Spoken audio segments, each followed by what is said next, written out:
अस्सलाम वालेकुम viewers. Welcome to एवास डिजिटल हब और मैं हूं आपका दोस्त यूसुफ शहजाद।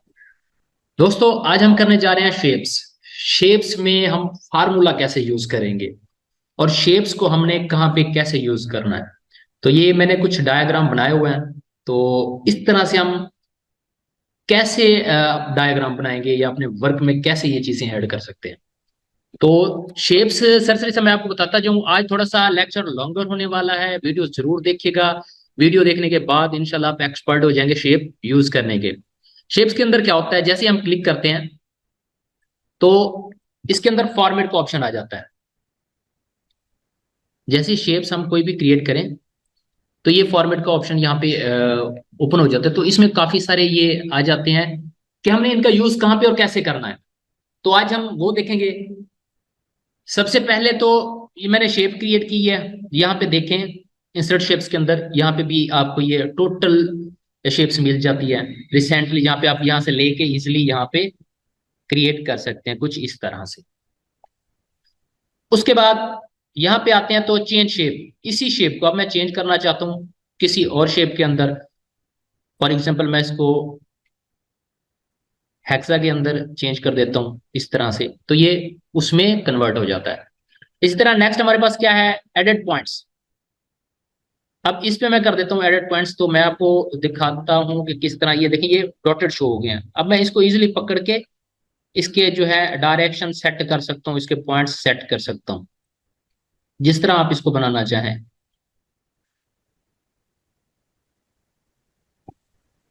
इसके बाद आ जाता है, यहाँ पे देखें, यहाँ पे भी है टेक्स्ट बॉक्स, यहाँ पे भी है। ये जैसे इस पे क्लिक करते हैं ये प्लस की शक्ल में कर्सर आ जाता है, इसमें आप इजीली टेक्स्ट टाइप कर सकते हैं। उसके बाद आप शेप में कैसे टेक्स्ट टाइप करेंगे, तो आपने करना क्या है, शेप पे क्लिक करना है, एरो राइट क्लिक करना है और यहाँ पे ऐड टेक्स्ट है, इस पे क्लिक करेंगे तो यहाँ पे हमारा टेक्स्ट ऐड हो जाता है। नेक्स्ट आ जाते हैं शेप स्टाइल्स के ऊपर। यहाँ पे काफी सारे कलर्स दिए हुए हैं जो कि डिफरेंट डिफरेंट हैं। यहाँ पे हम ये देखें, आप उसको कलर अप्लाई कर सकते हैं जौन सा आपको चाहिए।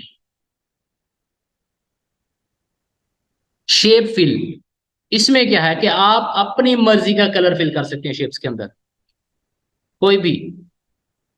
उसके बाद मोर फिल कलर, इसके अंदर एक स्टैंडर्ड एंड कस्टम है।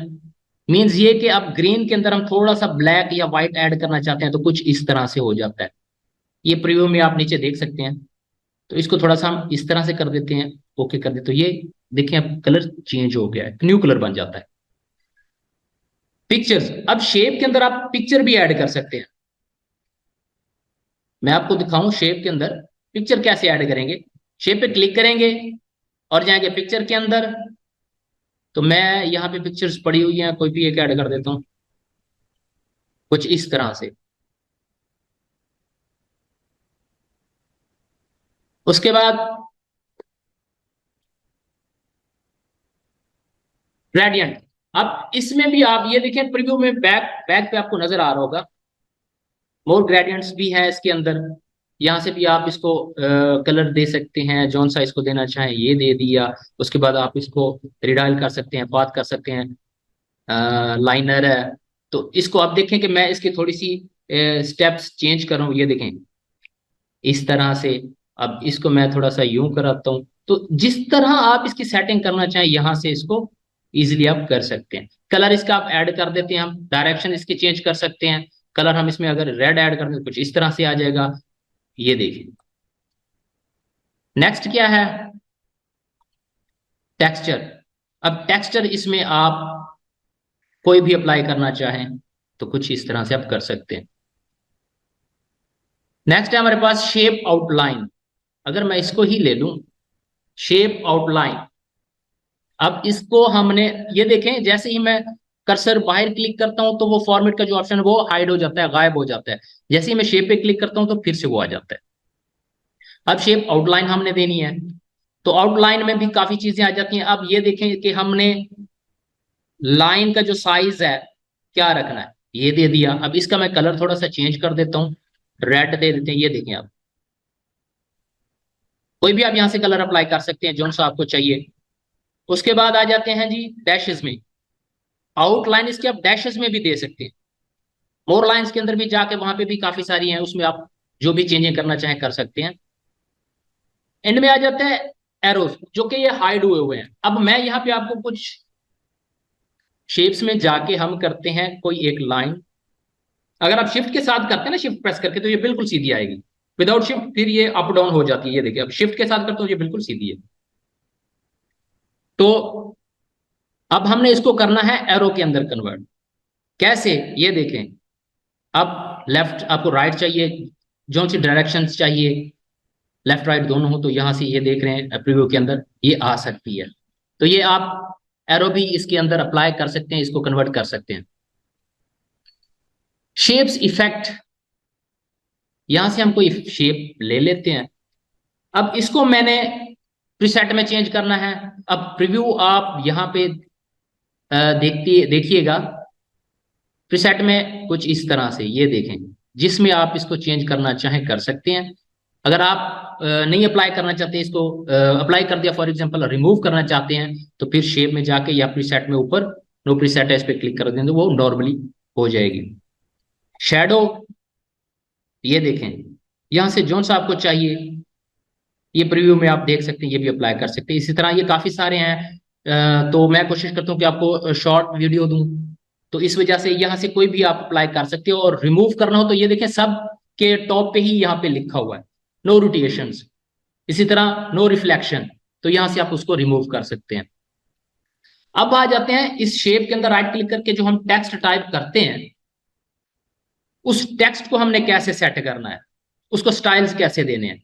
तो ये देखें, सबसे पहले आपने करनी है सिलेक्शन टेक्स्ट की। यहां से कोई भी आप कलर अप्लाई कर सकते हैं।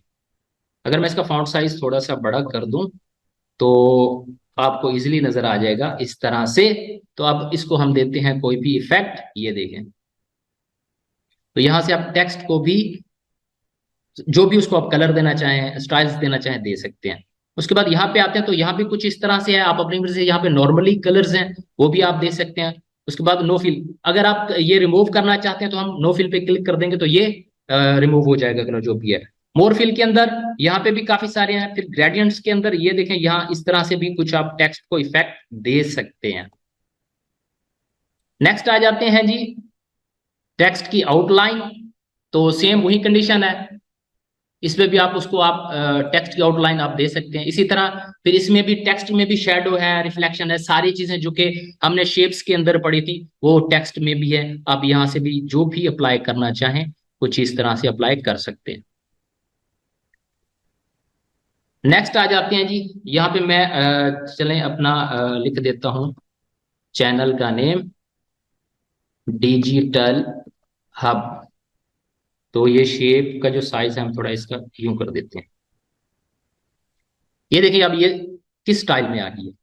अब टेक्स्ट की डायरेक्शंस कैसी रखनी है आपने, तो यहां से वो भी चेंज कर सकते हैं। ये देखिए अब इस तरह हो गया। जो भी आपने यहाँ पे टेक्स्ट की डायरेक्शंस रखनी है वो इजीली आप रख सकते हैं।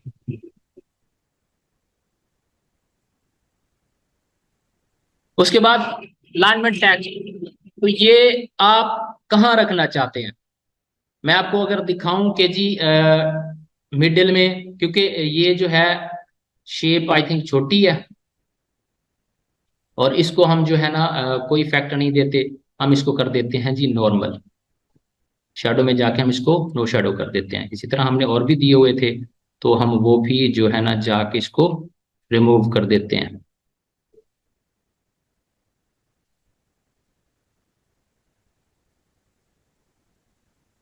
अब इसमें से हमने अप्लाई कौन सा किया था, ये वाला, तो ये अब नॉर्मली हो गया। इसी तरह अब ये देखें, जहां पे इसको बॉटम में रखना चाहें, टॉप पे रखना चाहें, सेंटर में रखना चाहें, जहां आप रख सकते हैं इसको। उसके बाद आ जाते हैं क्रिएट अ लिंक। अब ये जो है यहाँ पे हमने लगाना फॉर्मूला। कैसे, मैं जल्दी से यहाँ पे एक शेप्स क्रिएट कर लेते हैं इस तरह से कुछ, और एक और मैं कर लेता हूं। अब करना क्या है, आपने इसमें राइट क्लिक करके आपने ऐड टू टेक्स्ट कर लेना है दोनों के अंदर। टेक्स्ट करने के बाद आपने चले जाना है, इस पे क्लिक करना है फर्स्ट शेप पे और क्रिएट अ लिंक। इस पे क्लिक करने के बाद ये देखें कर्सर किस में चेंज हो गया, और आके दूसरी शेप पे क्लिक कर देना है। अब मैं जो चीज इसमें टाइप करूंगा और जैसे ही ये शेप खत्म होगी, मतलब इसका क्राइटेरिया पूरा हो जाएगा, तो फौरन से ये टेक्स्ट जो है नेक्स्ट शेप में राइट होना स्टार्ट हो जाएगा। कैसे? तो ये देखें, जैसे ये फिल होता है तो दूसरी शेप में ऑटोमेटिक टेक्स्ट ऐड हो गया है। तो यहाँ पे आप लिंक भी ऐड कर सकते हैं। फिर आ जाती है पोजीशन। तो आपने शेप की पोजीशन कहां पे रखनी है, इसको हम कर देते हैं डिलीट। इस पे मैंने क्लिक किया। अब कहां पे रखना है, लेफ्ट राइट बॉटम, जहां पे भी आप रखना है। वैसे हमारे पास ऑप्शन होता है कि हम इसको पिक करके भी हम इसको सेट कर सकते हैं, अदरवाइज आप यहां से भी सेटिंग कर सकते हैं। रैप टेक्स्ट, अब यहां पे हम ले लेते हैं एक पैराग्राफ, जो कि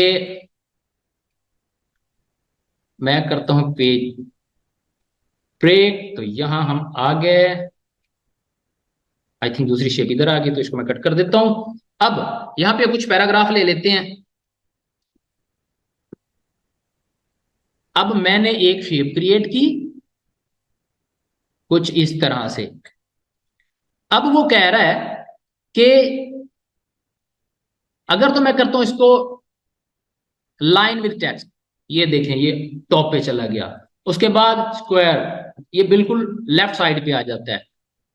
टाइट, उसके बाद आप आ जाए top and bottom, behind the text. अब ये देखें ये टेक्स्ट के बैक पे चला गया, टेक्स्ट इसके ऊपर है। इसी तरह इन फ्रंट ऑफ टेक्स्ट, ये टेक्स्ट के ऊपर आ गया। इसी तरह एडिट रैप पॉइंट्स, तो ये देखें इसके अराउंड टेक्स्ट आ गया है। तो यहां से जो भी आप उस शेप को टेक्स्ट के अंदर फिट करना चाहें, सेट करना चाहें, यहां से आप कर सकते हैं। नेक्स्ट चलते हैं ब्रिंग फॉरवर्ड, सेंड बैकवर्ड। अब ये क्या है, मैं यहाँ पे कुछ और शेप ले लेता हूं क्विकली, और इसमें मैं आपको दिखाता हूं। अब ये इस तरह से कुछ शेप्स हमने बना ली। अब करना क्या है, सेंड टू बैक। अब मैं एरो को सेंड करना चाहता हूं इन दोनों शेप्स के बैक पे, तो मैं करूंगा सेंड टू बैक। इस शेप पे मैंने क्लिक किया और चला गया सेंड टू बैक पे। तो ये देखिए अब शेप जो एरो की है ये दोनों के बैक साइड पे चली गई है। इसी तरह अब मैं इसको ऊपर लेके आना है, तो मैं करूंगा ब्रिंग टू फ्रंट। ये देखें, अच्छा अब मैं वन स्टेप शेप के पीछे जाना चाहता हूँ, मीन्स ये कि ये जो सर्कल है इसके पीछे एरो को रखना चाहता हूँ। तो मैं एरो पे क्लिक करके जाऊंगा और एक मिनट, ये एरो पे क्लिक करूंगा और मैं कर दूंगा सेंड बैकवर्ड। तो ये देखें जस्ट इस एरो के नीचे ये कर्सर चला गया है। इसी तरह अगर इसको मैंने फ्रंट पे लेके आना है तो ब्रिंग फॉरवर्ड, तो ये ऊपर आ जाता है। इसी तरह अब आ जाते हैं सिलेक्शन पेन। अब इसमें देखें कि यहाँ पे एक और पॉपअप ओपन हो जाता है और जिसके साथ ये आईज बनी हुई है। मींस ये कि मैं इस पे क्लिक करता हूं तो ये यहाँ पे हाईलाइट कर देता है कि आपने इस शेप पे क्लिक किया हुआ है, यहाँ पे आपने स्टे किया हुआ है। इसी तरह मैंने दूसरे पे किया तो यहाँ पे ये देखें उसने शो करवा दिया। अब मैं किसी शेप को हाइड करना चाहता हूँ, ये देखें तो ये हाइड हो गई, यहाँ से फिर से क्लिक करूंगा आ जाएगी, हाइड होगी। इसी तरह इसको करना है, हाइड हो जाएगी। तो ये भी आप कोई भी शेप हाइड करना चाहते हैं तो इजिली यहाँ पे कर सकते हैं। नेक्स्ट क्या है हमारे पास फॉर्मेट के अंदर, लाइन। लाइनमेंट में क्या होता है कि जी आपने इसको कहाँ रखना है, मैं इसको कहता हूँ कि सेंटर में। तो ये देखें ये सेंटर चला गया। मैं कहता हूँ जी ये मुझे चाहिए मिड के अंदर, ये देखें मिडिल में आ गया। अब मुझे चाहिए ये जी बॉटम के अंदर, तो ये देखें ये बॉटम में चला गया। तो किसी शेप को आप कहीं पे भी सेट करना चाहें तो यहां से आप टॉप पे करते हैं तो ये टॉप पे चला गया, सेट कर सकते हैं। उसके बाद आ जाते हैं जी ग्रुप। अब ये देखें ये हाइड हुआ हुआ है। ग्रुप में हम कम से कम दो या इससे ज्यादा शेप्स जब ऐड करेंगे तभी ग्रुप बनेगा। तो मैं कीबोर्ड से करता हूँ शिफ्ट का बटन प्रेस, इस पे क्लिक किया, इस पे क्लिक किया और मैंने इन तीनों को सिलेक्ट कर दिया। अब फॉर्मेट में जाता हूँ और यहाँ पे देखें ग्रुप का जो ऑप्शन है ये ऑन हो गया। अब मैं एरो पे क्लिक करूंगा और कर दूंगा ग्रुप। अब इससे क्या होगा कि इन तीनों शेप्स को जहां भी मैं पिक करके लेके जाऊंगा तो ये ग्रुप की शक्ल में है। अगर आप इसको अनग्रुप करना चाहते हैं तो एरो पे जाएंगे और अनग्रुप कर देंगे। अब ये देखें वन बाय वन सेपरेट से हो गए, ये देखें। नेक्स्ट क्या है, रोटेट। तो किसी शेप को आप रोटेट करना चाहें, इसको मैं थोड़ा सा कम कर देता हूं, ये देखें। तो इसको मैं करता हूं जी लेफ्ट राइट, इसी तरह वर्टिकल हॉरिजॉन्टल, तो ये उसी में कन्वर्ट हो रहा है। फिर आ जाते हैं लास्ट स्टेप हमारे पास है कि इसकी विड्थ एंड हाइट। ये देखें सर्कल की जो हाइट है वो बढ़ रही है, इसी तरह विड्थ ये देखें ये भी कर सकते हैं। तो शेप आप अच्छे से यूज कीजिएगा। मेरे चैनल को जरूर सब्सक्राइब करें। कोई भी क्वेश्चन हो आप कमेंट सेक्शन में आके बता सकते हैं, इंशाल्लाह मैं उसका जरूर रेस्पॉन्स करूंगा। तो अच्छी अच्छी वीडियो के लिए मेरे चैनल को जरूर सब्सक्राइब कीजिए। मिलते हैं नेक्स्ट लेक्चर के अंदर, तब तक के लिए अल्लाह हाफिज।